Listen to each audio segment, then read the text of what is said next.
السلام عليكم، ازيكم حبايبي؟ عاملين ايه؟ يا رب تكونوا بخير.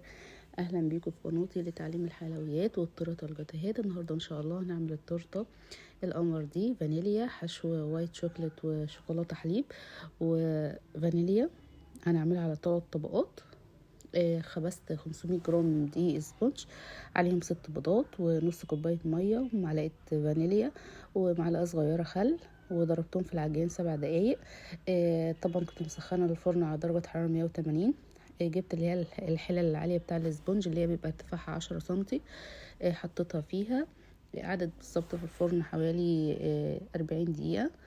وبعد كده طلعتها، سبتها تهدى شويه يا دوبك دقيقه او دقيقتين، وبعدين غطيتها لتاني يوم. وبعد كده ابتديت اقطعها بالمنشار على درجه 8. وهنا انا كان عندي خليط التسقيه، كنت عامله لبن وعليه حليب محلى مكثف معلقتين ومدوباهم فيه. وابتديت اسقيها اول طبقه، وبعد كده حطيت الكريمه.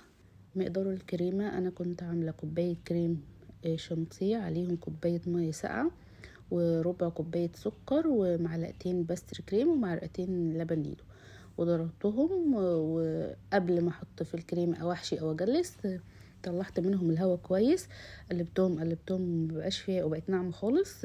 ابتدي بقى احشي بيها واجلس بيها عشان ميبقاش فيها فراغات هواء. وتاني طبقه برضو حطيت الكريمه وحشيت بالشوكولاته اللي بالحليب والشوكولاته اللي هي البيضه.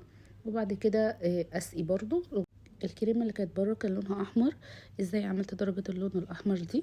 جبت الكريم شانتيه وحطيت لون احمر جل لغايه ما وصل معايا لدرجه غامقه خالص. هو ما بيوصلش للدرجه دي ابدا وانا بحطها، يعني حتى لو خلصت الازازه على الكريمه مش هطلع لي الدرجه دي. بحطها في التلاجة مش اقل مثلا من 8 ساعات. زي ما نقول كده بتخمر، هتلاقي درجه اللون الاحمر معاكي اختلفت خالص وغمقت. وابتديت بقى اطلع منها الهواء برضو واقلبها كويس وانعمها خالص واجلس تاني. يعني لو لقيتيها جمدت معاكي خالص ممكن تبتدي تضربيها تاني، يعني تضربيها كده 5 دقايق بالمضرب او بالعجين، وبعد كده بقى تبتدي تطلعي منها الهواء وتجلسيها. وكنت طبعا عامله الاشكال اللي هو السانتا والايسمان والشجر والتلج وكل الاشكال دي كنت عاملاها عجينه سكر.